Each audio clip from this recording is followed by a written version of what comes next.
Sebagai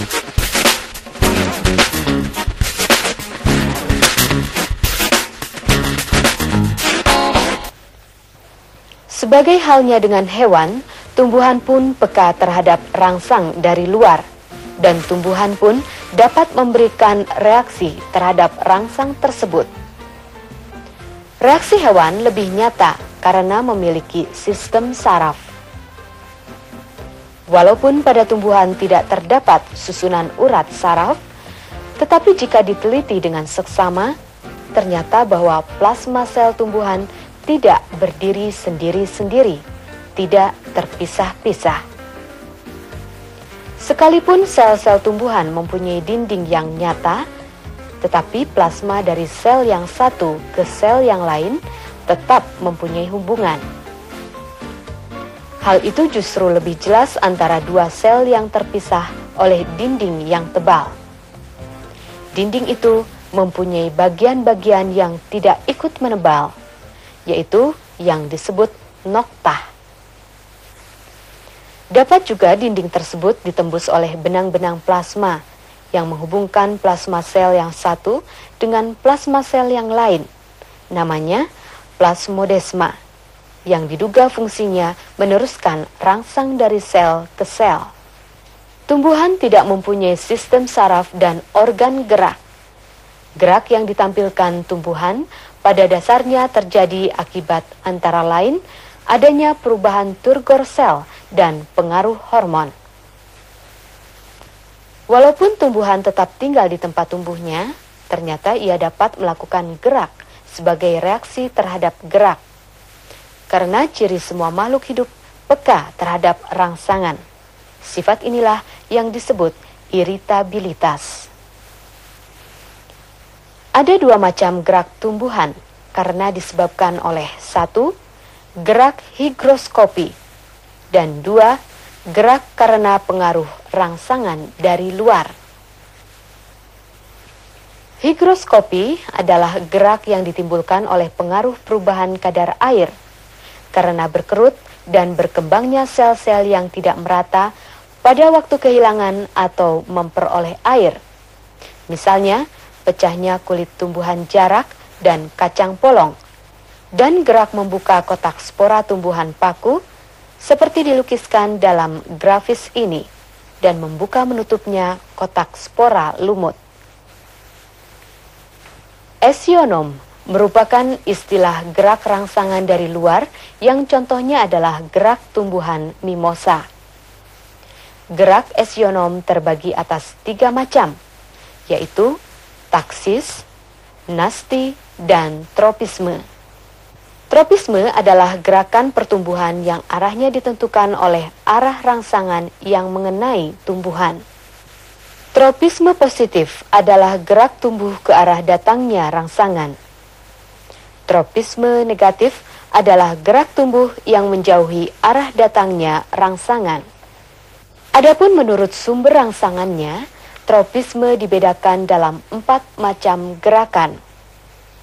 Yang pertama disebut fototropisme, bila gerak tumbuh ujung batang tumbuhan itu ke arah datangnya sinar. Rangsangannya berupa cahaya. Batang pohon yang mengarah ke atas, dari mana berkas sinar matahari datang, gerak tumbuh itu disebut fototropisme positif. Akar pohon yang mengarah ke tanah atau menjauhi sumber rangsangan sinar matahari, gerak tumbuh itu disebut fototropisme negatif. Yang kedua disebut geotropisme, bila gerak tumbuh akar menuju ke tanah atau ke pusat bumi. Rangsangannya adalah gaya tarik bumi. Akar tanaman menembus tanah dan bergerak terus masuk ke bumi. Akar tumbuhan yang menuju ke bawah atau menuju pusat bumi disebut geotropisme positif.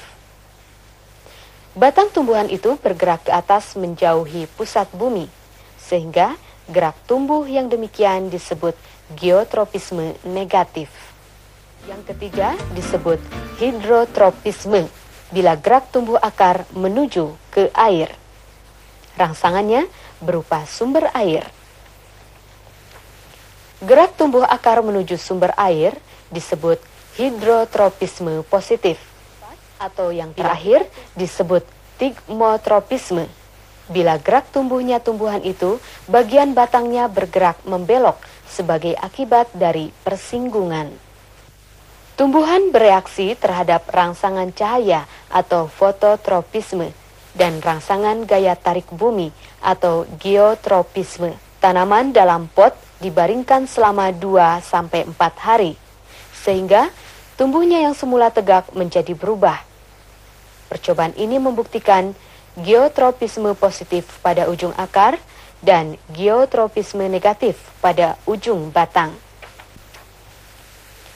Sulur markisa membuat beberapa lingkaran kemudian berbalik 180 derajat.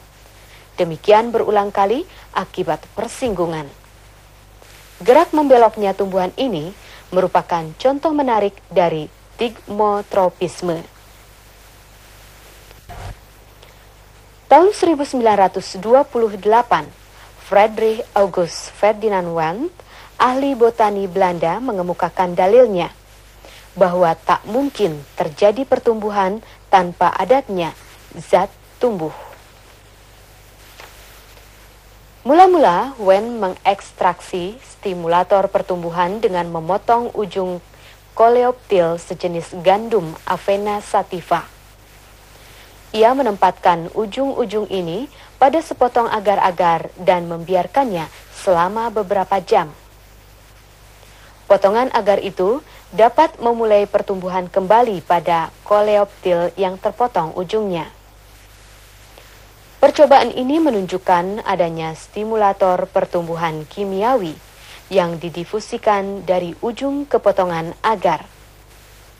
Bahan kimia ini disebut auksin. Auksin sangat berpengaruh terhadap pertumbuhan dan perkembangan sel. Misalnya, di sekitar titik tumbuh yang mempunyai nilai osmosis yang tinggi.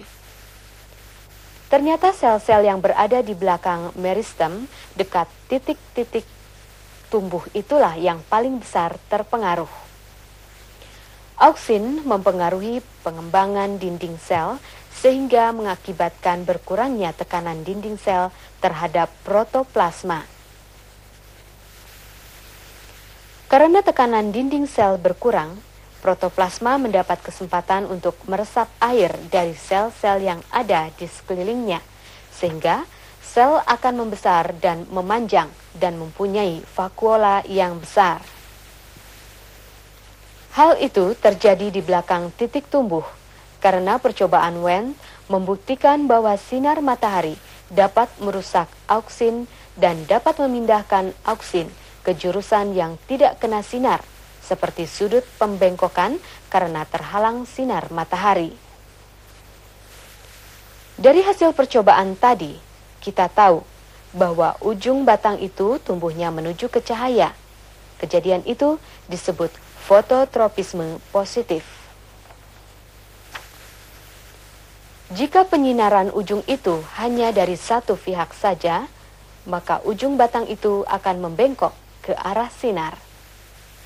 Peristiwa ini dihubungkan dengan aktivitas auksin. Pembuktiannya menurut Wendt sebagai berikut.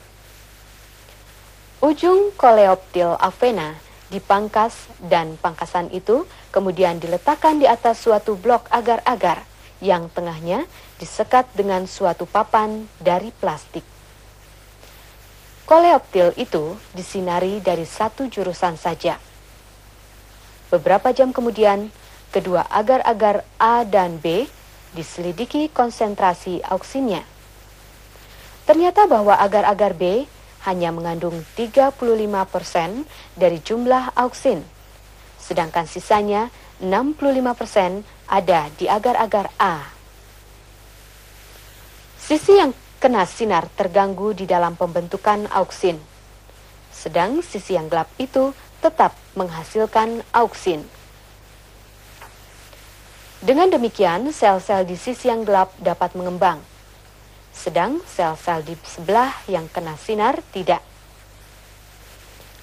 Kemudian Wendt menyatakan dalam percobaannya Aktivitas auksin yang berhubungan dengan geotropisme dipengaruhi gaya berat. Hal itu diketahui dalam pembuktian berikut. Kalau pangkasan ujung koleoptil diletakkan di atas agar-agar, sedang blok agar-agar itu disekat di tengah oleh suatu papan plastik, maka agar-agar pada kedua belah pihak sekat itu akan mengandung auksin yang sama banyak.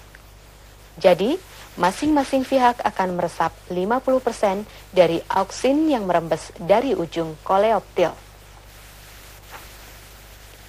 Akan tetapi, kalau ujung koleoptil itu diletakkan mendatar, maka agar-agar yang ada di bawah sekat itu kemudian mengandung 67% dari auksin yang merembes dari ujung koleoptil. Sedang agar-agar yang ada di atas sekat hanya mengandung 33% saja. Jika kita letakkan suatu pot berisi kecambah dalam posisi mendatar, maka ujung akar akan membelok ke pusat bumi atau geotropisme positif. Sedang ujung batang akan membengkok ke atas atau geotropisme negatif. Kejadian ini ada hubungannya dengan distribusi auksin. Sisi bawah dari bagian ujung batang menerima lebih banyak auksin daripada sisi sebelah atas sebagai akibat dari pengaruh gaya berat. Jadi, sel-sel pada sisi bawah itu lebih giat mengadakan pengembangan daripada sel-sel sebelah atas. Kadar auksin yang tinggi menggiatkan pengembangan sel-sel batang, akan tetapi penghambat sel-sel akar.